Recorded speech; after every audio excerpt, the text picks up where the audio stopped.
Project અંતર્ગત વીએમસીએ બનાવેલા મકાનો 12 વર્ષમાં જ જર્જરિત.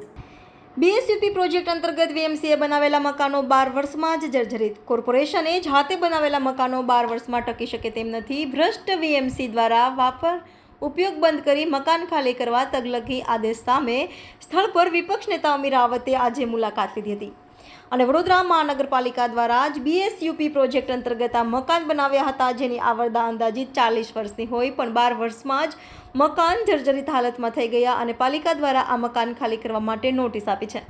ત્યારે વિપક્ષ નેતા અમીર રાવતે પ્રશ્ન કર્યો છે કે આમાં વાક કોણ? રિપોર્ટર રાહુલ રાજપૂત, વાન ન્યૂઝ, વડોદરા.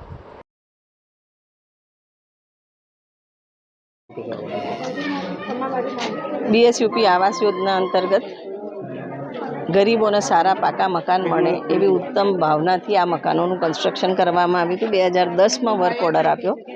2012માં વિવિધ જગ્યાએથી કારેલીબાગ, એકતાનગર, કલ્યાણનગરના રહીશોને અહીંયા રિહેબિલિટેટ કરવામાં આવ્યા. રહેવા આવ્યા એના બીજા જ વર્ષથી ધાબામાંથી પાણી ગળતું હતું અને આ તમામ ફરિયાદો વચ્ચે 2019માં કોર્પોરેશને અહીંના સ્ટ્રક્ચરલ સ્ટેબિલિટી રિપોર્ટ કરાવ્યા. રિપોર્ટના તારણમાં ઘણા બધા મકાન રિપેર કરવાની જરૂરત હતી, પણ 5 વર્ષમાં કોર્પોરેશને પોતાની જવાબદારી પૂરી નથી કરી અને અહીંયા લગભગ 550 મકાનમાં હવે એને જર્જરિત છે, ખાલી કરી દેવાની નોટિસ આપી છે.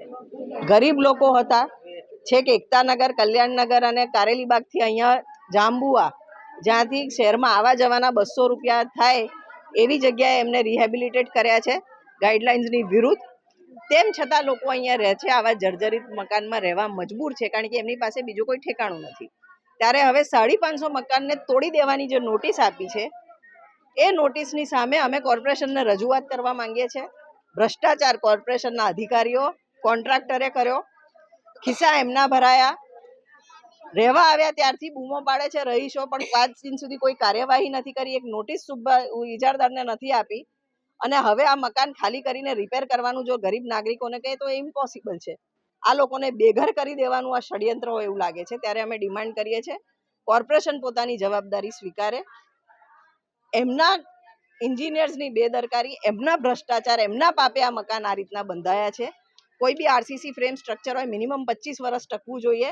ત્યારે આ લોકોને અત્યારે હવે બેઘર કરી દેવા જે નોટિસ આપી છે, તો કોર્પોરેશન વૈકલ્પિક વ્યવસ્થા આપે અને પોતે ઇજારદારના રિસ્ક એન્ડ કોસ્ટ પર આ મકાનો રિપેર કરાવી આપે.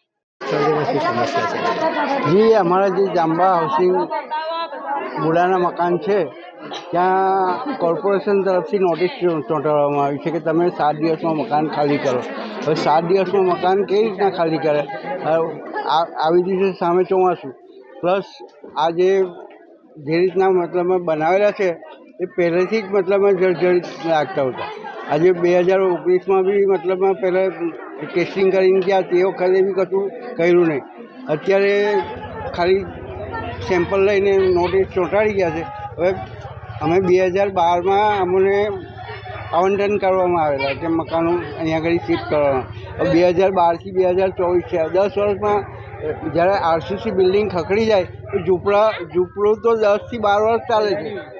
આજે તમે થાંભલા ઊભા કરીને ઝૂંપડું તમે ઊભું રાખો તો 10 વર્ષ તો આરામથી કાઢી કાઢે. તો આ તો આરસીસી બિલ્ડિંગ છે, તો આ કઈ રીતના ભ્રષ્ટાચાર થયો છે? અહેમદ અબ્દુલ દિવાન. Subscribe now and press the bell icon. Never miss an update.